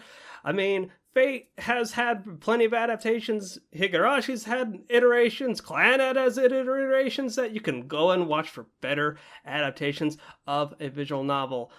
Hell, even Little Busters, I hear, is half decent, and that's also a visual novel. Going off of that, do we want to start just giving our recommendation for an alternate anime after we give our rating? Sure. That way we don't forget it. So, Craig, at the end of your rating, if you want to suggest something. Yeah, that's fine. So again, this is unfortunately a burn it. I was flip-flopping between just skip it or burn it, but I mean, this isn't like the most gravitas burn it I've ever done. This is the first burn it, mind you, but it never got so bad. Like, it picked up a little bit, but it was tolerable. By that point, I've accepted what I was in for, and I watched it with other people. Episode 3 and 4, the worst I've ever seen. I mean, we'll go into details in a few. Recommendations for something better. Go watch Clannad. I never watched Clannad. People say I should watch Clannad. I should watch Clannad. Because it's based off a visual novel, I'm assuming. Because it's based off a visual novel. Cast like Subarashii, and I'm not going to touch that with a 10-foot pole. Even I hear that's better. So. Also based off a visual novel. Yep. Cass? Okay, so I don't know how to put, like, I had to, because we watched this in a group, and while I was watching in a group, I'm not going to deny that I had a little bit of fun. Yeah, because same. I did. But the thing is, like, it's not necessarily the experience that makes up an entire show, and even when I was watching it with somebody else, I still felt super uncomfortable several times, and I felt really angry at times. I just didn't express it. There were laughs had, but there was also irritation. And when it got to the end, I just didn't even want to talk about it because I knew that there were people who really did like the show in there. And I very bluntly said I just didn't like it. Because I don't. This is one of the worst animes I have ever wasted my time on. There isn't anything else I can say, to be honest. I'm just going to keep it short and sweet because I'll probably rant a lot more later. It doesn't got a good story. It doesn't have good characters. Nothing is executed well. The music is not that great except for the opening. There is absolutely nothing here that is worth you wasting your time. I'm going to burn it, and I'm going to make a little bit of s'more on top of it. I'm going to put a little marshmallow on a stick, and that way I can get something good out of this experience, because I like s'mores. So you, over the fire, you charred the marshmallow a little bit, but you're gonna still eat it. No. I'm saying I burned it. Like I took a bunch of books. Oh, yes. Okay. So they had nothing in them because I don't want to hurt Cammy because I know how much she loves books and how much I love books. But we'll just say it's a bunch of paper that I'm probably going to get arrested for wasting. And I bound it as if they were books, and I threw them into a fire because as much sense is made in this show as a bunch of unwritten books. And then I'm going to set those books ablaze, and I'm going to make a s'more on top of it so I can at least have one good takeaway from this, because otherwise I didn't have anything good other than the people that I watched it with who made it slightly more tolerable. But for the most part, even with the small things that made it tolerable, the show is 150% the first burn it, and only burn it so far I've had, but it is a definite burn it. Like, get it out of my sight. I don't even want to remember it exists after we're done. Cammy. Okay. Yeah, following that, I echo a lot of Cassie's statements, especially that whole thing about this isn't good, this isn't good, this isn't good. There's, like, nothing there. So to put it very succinctly, Burn It was just a waste of my time. I didn't enjoy it. I have no fault with people who do enjoy this show. Actually, Same. I think I was talking to Suki about it, and I had this interesting perspective where I was thinking about, you know, I feel like, at least with me, there was a period of anime watching where I would go, you know, on YouTube or on, like, streaming sites and find whatever I could, because it was an early enough period of the internet where I just realized anime was accessible. Yep. And so I stumbled onto just random things, and I ate it all up because I wanted to watch anime. And there were a lot of earlier shows with like maybe kind of quality that I still really attached myself to because I saw them at this point and they hold a lot of nostalgia, and also my standards were a lot lower. Yeah. So to put it as an example, and I am not making any stance on personal fact that these two shows have the same quality because that's up to you, and also I definitely don't think they did. But for example, I know a lot of people within like the AniTube community and even friends of mine who I'd shown the show Air TV, like critically really didn't like Air TV, and they were like, this didn't make sense, like blah blah blah, I didn't care about it. But I am and I know they're right, but I'm a total Air apologist because that was like the second or third anime like I ever saw. You know, I have a lot of things that people hate about it. It's like my favorite and I love it. And so obviously they're not wrong in their critiques, but like for me, because of kind of the time that I saw it, for whatever reason, I really attached to it. And I can see people having that with Yamibo. So I totally understand again why people like it, but at this point in my life, when I saw it, and you know, from the perspective of someone who's trying to view anime critically, just again, like Cassie said, get it out of my sight, give me a marshmallow. So yeah. Do you have an alternate anime recommendation? Then I'll turn back and give mine because I forgot to. Yeah. Oh yeah, sure. Okay, so this is gonna sound really weird, but a lot of times when I was watching this show with certain elements of it, I actually thought that this was kind of what an adaptation of Utena done by like a vapid, stupid, shallow person would be. So there are things like kind of the elusive like female lead that everybody loves and you don't know much about. There's like the protector, the weird, creepy like sexual lines. There's a lot of stuff in there that like kind of echoed to me of Utena, but just done really, really, really, really badly. So if you want to see a really good anime that kind of has some similarities, go check out Revolutionary Girl Utena. What a show. For my recommendation to cycle back really fast, if you want a show about going to another world with a bunch of people who are super stupid, but it was done really well, we reviewed it before, but I still want to recommend people check out KonoSuba. Oh, nice. Good Studio Dean. Yeah, and that's good Studio Dean as well. So, and it's where they take a lot of their animation, like, glitches, and I think it was really their experimental phase before they started doing really good masterpieces like Rakugo. And who knows where they'll go from here. But yeah, KonoSuba was good. It was about another world. It also had a lot of really cool things going on. And while not everything was explained to you, you are given enough for you to enjoy the ride. And I feel like it's definitely worth your time. Yes. Nice.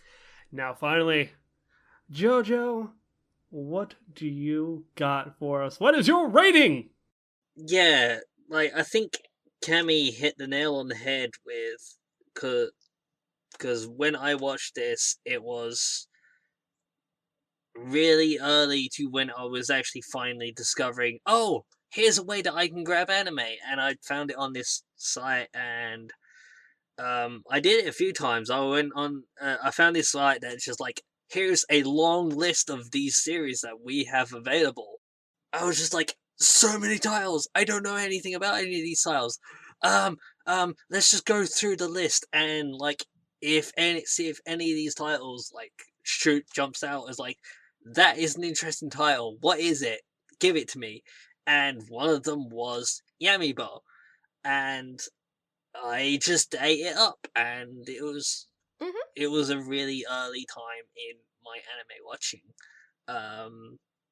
Well, fairly early in my anime watching, and it was the first series I came across that delved into the subject of alternate worlds and going from world to world to world, and various other tropes that I have come to love, and like character archetypes, and it was a lot of things that I liked or have come to like, but like looking at now objectively, if I had for the first time come across it now, I probably would be with everyone saying burn it is a complete waste of time. But I have this attachment to it from it being from so long ago, and I have like through watching it over and over again because it was something I came across and latched onto. I have kind of, I guess, filled in the gaps with my own thoughts and theories and whatever. And I just cannot bring myself to hate it. So, personally, I like it. Objectively, burn it. There's so much wrong with this series. There's so many problematic things that I just want to go and fix. And just like, if I could, like, if I had the skills to make a new Yamibo and fix everything wrong with it, fill in the gaps that in the leaps of logic and fix it, I would. To show you all this version of it that I like. The idealized in your mind. Like, my idealized version of it. But that version doesn't actually exist outside of my head, it seems. So this version that everyone else has watched, unfortunately, burn it. So, I thought of something real quick here. Just to jump in real quick. I pulled up a succinct review on Kitsu by a person called Nicole_Z. It reads, simply, if you're wanting a good shoujo don't watch this. Most of the time, it doesn't involve the two girls, and when it does, it's angsty and abusive. I mean, basically. Yeah. And we'll talk about that in the spoiler, and we'll have, but okay, so it's burn, it's across the board then. John, what do you recommend? Yeah. For the lovelies. There was one series that I was actually alluding to with the whole jumping from world to world to world to world that I think still isn't perfect. Still so you're recommending everybody play Kingdom Hearts is what you're saying? I would definitely recommend people play Kingdom Hearts actually over this. The anime, Kingdom Hearts. Sticking to anime, there's one series that after I came across after this and couldn't help but draw comparisons between, and you know, even objectively I enjoy it a lot more than Yamibo, and that's Tsubasa Reservoir Chronicles. Okay, I see what you're saying. Yeah, I can with get hopping through different worlds. I can get it. Yeah, Nice. That's cool. I like that comparison. It has a defined goal. It makes a good attempt to get to that goal. Yep. Again, there are still problems with the anime. It's not perfect. Yep. But it does at least do a lot better job at it than this. So, alrighty, that was our spoiler-free review of Yami Taboshi, or Yamibo, or Traveler Yami. Let us know what you thought down in the comments below, or via Twitter, or via email. Again, twitter.com/theanychatbox, or anychatmail@gmail.com. For those who want to stick around for our ramblings in the spoiler room, feel free to tag along with us. But for all those, peace out. So where do you want to start, Cammy? Okay, so that one super niche trope that I was talking about that I hate is the really awkward, like, loving your future child. Yeah, that makes sense at all. I hate that. It's like Jacob and whatever the daughter's name is. Oh, in Twilight. They do it in the end of the manga of like Karekano, and I hate it so much. It makes me really uncomfortable, and it's even weirder in this case because she in theory is giving birth to said child. So like it's just, and I was like, really, like you had to go that far? Yeah, it's a little bit uncomfortable, to say the least. Yeah. But is it as uncomfortable as the Shota sucking off a statue? I mean, I think those are about the same Yeah. level. Yeah, it's like, there's a lot of very awkward sexualizations of children that happen in this. And like, okay, I watched, to give comparison, Kodomo no G-Con. And that also Yes. made me super uncomfortable. But my payoff on it was, okay, this is why this child is acting this way. And the adult by no means like Is asking for it. is Yeah. as far, at least in the anime, I've heard that the manga gets super problematic, but I haven't read it. But he by no means is accepting what is going on. And later on, there's a lot of story elements that were given, and I will never say that that's a good show. But that's somewhere where my uncomfortable like feeling was at least subdued by something that was given to me very quickly afterwards. There is never a moment that Gargantua was on screen that I was not uncomfortable. Yeah. I mean, even when they tried to justify him and be like, I'm so plus ultra, I'm like, get the fuck off my screen. You and your stooges, get out. Tamama no Mei is just drinking sake over there, and she's like, alright, I guess they fell out the door again. Copy and paste that again. Y'all are fucking idiots. His flamboyance was another thing where I was like, Utena did it better with like fucking Akio and Toga and Saionji. Oh, you mean Akio's Wild Ride. And it felt like he was that way just to be that way. Yeah. Like, there was no reason for his personality to be that way, but I'm not even going to nitpick that. I'm going to nitpick the fact that you've got this little girl who grew up in love with him for some fucking reason, and then fights him, realizes how horrible of a human being he is because he literally murdered a girl or drove her to suicide. But that's cool. We're just gonna forgive him for everything and I guess go into our happy little book world now because he had a change of heart at some point for some reason that is never explained. Yeah, it's like all of a sudden Hatsumi just like goes into the book and then she does the same scene again and everybody's happy. Convenience! It's very stupid and not and you don't reward people who are like that. Yeah. You don't reward the sociopath killing people, manipulating people, killing birds. That's fucked up. And who up until the very ending like never showed any form of character growth. Like, why would you glorify that? Like, it's just so uncomfortable. Because he wanted to fuck Jill. Damn it, and that's all he had. But then he suddenly was all for the other girl, I guess. Yeah.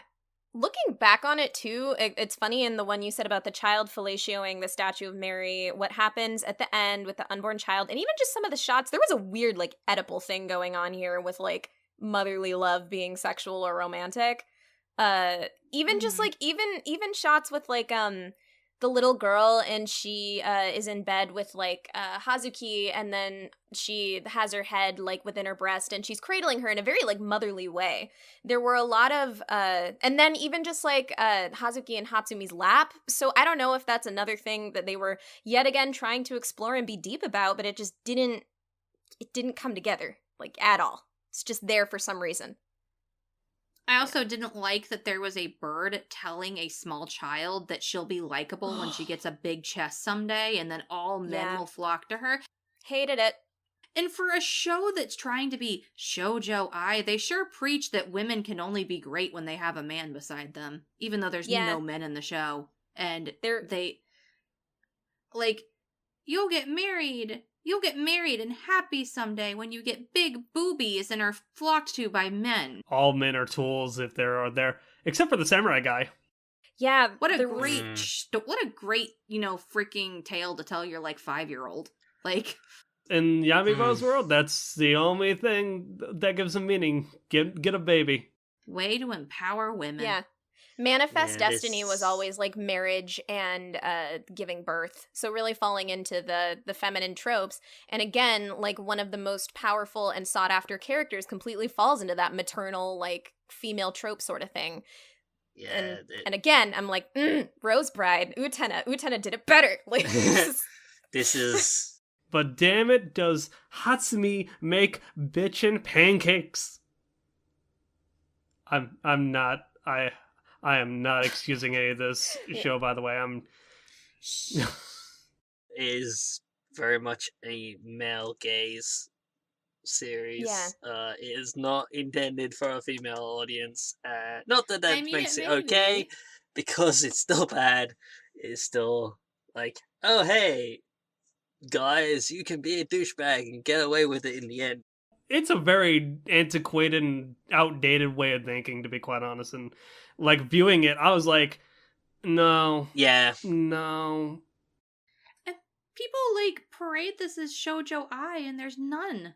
Yeah. Yeah. These messages would not fly in today's media at all. It would be shot down straight away.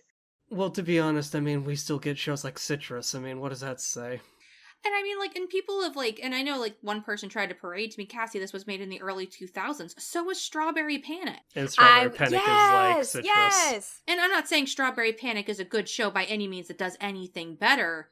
Yeah. But there's still shoujo ai in it, like blatant. You actually like, see. Yeah. I'm all make shit. out with you kind of thing. It's equally I haven't watched it, but I've heard it's equally problematic, if not worse than Citrus. But you can't tell me that they couldn't have shoujo romance in a shoujo ai show when in the same decade you have the same thing. Like that's not a valid argument. Listen, Yeah. Hazumi really wanted Hatsumi, but Hatsumi was world hopping and she could never find her to make out with her. Except in a dream. Yeah, I guess she chose like a different. That's another thing. Like this ending is like the biggest piece of bullshit I've ever seen. Like, I guess she chose a different book in her same series so that she could be in a world where she didn't have to live without Hatsumi. I guess, but Hatsumi leaves like little reminders of herself. But she's gonna come back and be her baby one day. But at the same time, she promised to always stay with Lilith. So there's a contradiction. So I don't know. It just doesn't make any fucking sense. Yeah, the ending is something I was never able to actually figure out. But episode Again- 7, though! Whoa! Which one was that? Can you remind me? Oh, when she blatantly masturbated? Twice Oh my on God. her bed. Mm. I audibly, when I was watching, like, whoa! They did it! Something No. that I think is done, like, in the few times that I've seen female masturbation in anime, I really hate it that they make the characters look super sweaty. Because, and I was just like, no, stop. Like, what are you doing? No, yeah, stop it. that's not what female masturbation looks like. Not that I had any experience with that whatsoever, but I'm just saying. Like, Exactly. Wow. Jesus Christ. Mm-hmm.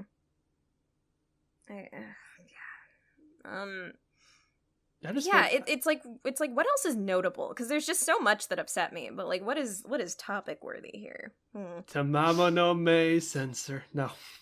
No. Where the fuck did she come from? Like, I don't know. Where did any character come from? right? Where did... So Tamamo, from what I gather, and this is just my far-fetched thought process, but she was apparently in the fucking Japanese world. Shoutouts to the best budget in the entire goddamn show and a half-decent male character with the eye patch samurai. She was that fox girl, but apparently was kidnapped and brought to Gargantua's world, and then she... No. She explained that that's one of her forms. Fuck. Because Oh! that's one of the things that she mentioned was that, like, the little orcs or whatever that follow Gargantua around all the time are parts of him. Yeah. So the little fox spirit girl who got kidnapped by Gargantua and then we never really saw again for some fucking reason. What happened to Seiren? What did happen to Seiren? Who was She just- Seiren again? The blue-haired Oh, chick. She's the one who Yeah. took care of Milka, and she was like yeah. supposedly like a demon that Lilith created, but was Yeah. And then working with forgot about. Gargantua, but she forgot about her. But then she quote unquote had something to do, and then was never resolved. Like, I have no fucking clue what was Yeah. going on there. One of many problems I have with this show is that Yeah, like, that was a loose end that never got tied up. oh, Another thing let's I talk would about all of fix. them. Oh wait, we'd be here all day. Okay, one last one. Who was the tan character that seemed sometimes like a trap and sometimes was like a girl? Like the one with like the white hair that Arya. like would just randomly show up? Arya. Okay, so he wasn't random, and it took me a little bit to figure out. He's Okay. the narrator of the story. He's also the hat, Oh, supposedly. So that's and the why. Well, hat. I can't confirm that he was the hat.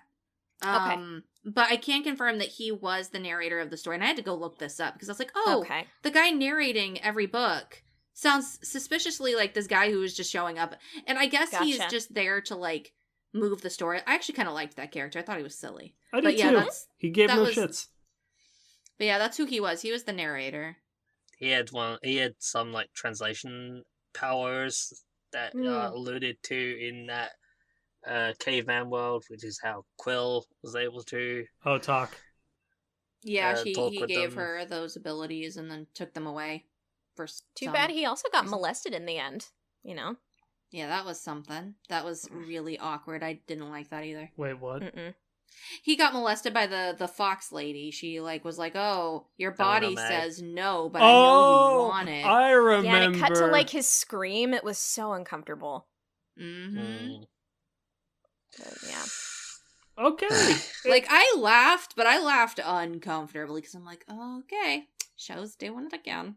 More laughing at the absurdity of the show than the actual situation. Because, it's just, there's so many things that the show is trying to shove in that I can normally look the other way on, but there's so much of it that I can't. Mama was apparently just thirsty. And apparently drank so much that she was just like, I don't want to fuck any of these other assholes. Well, you'll do, I guess. Yeah. Do we have anything else to ramble about? Because we are running a little long here. No, I'm good. I want to go play some more Blaze Blue. Okay. Clearly, the best character in the series is the Hat. Yeah, because it didn't do anything, so they Damn. can't be mad at it. Great. The only indications that it is a character is the fact that it moves a little in the opening and right at the fucking end. I unabashedly like Lilith. I know she got annoying at times, but damn it, her aesthetics, and she's just cute, and she just is a troll. Much like her sister is also a troll who fucks up shit and says, okay, I guess I'm gonna have to fix this shit. Oh yeah, so that whole reveal that she's Lilith's sister was nicely just slipped randomly into an episode 2. That was a funny reveal. Because, it's when she was trying to, make Gargantua drink the love potion or something, and then she got on top of him, and he's like, yeah. Oh, who is Eve? Oh, she's my twin My sister. little sister. Yeah, oh, what a way to deliver. It's almost like in, okay, this is a spoiler for another show, but when they're like, oh, I'm the so-and-so Titan in Attack on Titan. It's very nonchalant, is what you're It's saying. very nonchalant delivery about, something that maybe should have been a big deal. Hey guys, did you know I fucked up your town? Well, you're an asshole, good sir. Good day to you! You know I killed hundreds of people? I kind of expect you to be okay with that. You killed my mom, you asshole! But yeah, that's a completely off-topic thing. But... Yeah. Not Lilith. Eve is a good example of why I don't like Mary Sue's self-insert characters in fan fictions. Yep. Yeah, that's a good point. That's a whole different conversation for a whole different day, but Yep. she's, Eve's a piece of work. She's a and troll. she's just basically just used as a tool. That she's not even a character, let's be honest. She's a MacGuffin that fucks with people, and then when she's like, I guess I have to clean up my own mess. Fuck it. Everything whatever. you touch breaks. Honestly, I never even I know Suki was telling our friend of the podcast Suki, who's been on a couple times. I know that she was trying to portray Eve as this evil person that's going around and fucking with people's lives, but I honestly think that she just went places to check them out, and I don't think she did it with animosity. No, or, but I think I think she just genuinely does not understand that she's fucking up people's lives. No. Yeah, exactly. Because she's not supposed to. She's a vehicle. That's all she is. And it's only when she's confronted by her problems, Hazuki and Gargantua face to face. I want her. And she's like, "Oh fuck, I really did fuck up. I want her. I need to fix this and stop this shit now." One more thing before we wrap up, because we are running a little bit long, but how did anybody else laugh when she was just like, but I'll just kill you, and then myself? Yeah. And then she tries to strangle her and fails. that was just so unnecessary. That was the stupidest fucking To quote thing. Pop Team Epic, do it. Just do it.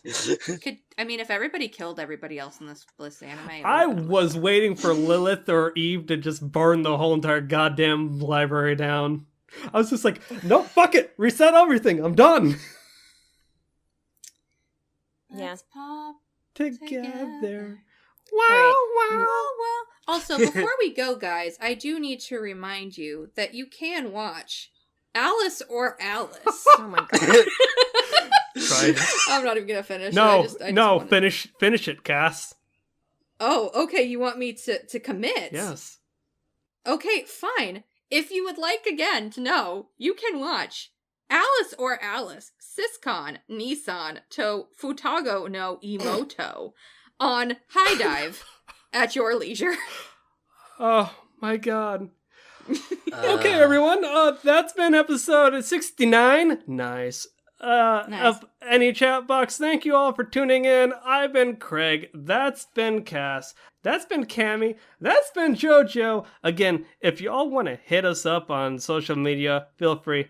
Twitter.com/TheNHChatBox or anychatmail@gmail.com. Hit us up on Patreon, and we're all over podcast services around the globe. And before I go, Cass mentioned Blaze Blue Cross Tag Battle, a game that came out early in June.